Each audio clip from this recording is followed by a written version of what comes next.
seeing that information picked up and incorporated into the tribe's planning processes almost immediately.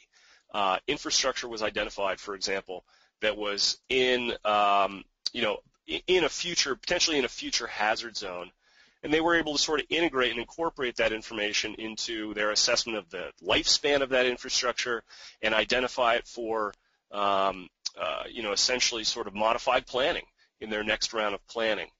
So that's a very cheap and effective way to deal with this kind of information. Leads to better resilience down the line. So really some nice outcomes from this particular process. We also saw a nice community discussion emerge out of this community scale process. So this is an example of a commentary piece written by the tribe's CEO on climate change and on their process.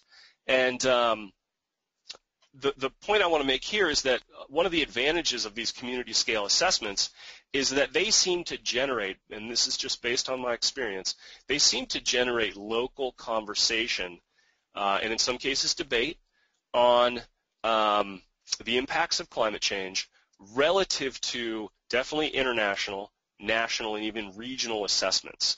So they have a different sort of currency in the local community that I think gives them some added value.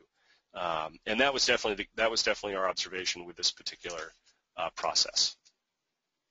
Okay, so with that, I wanted to move to some modifications and updates that we've made for the current process we're doing.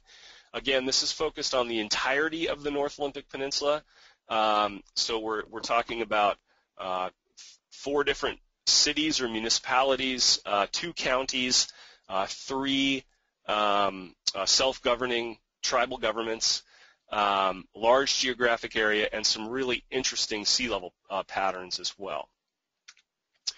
So the first thing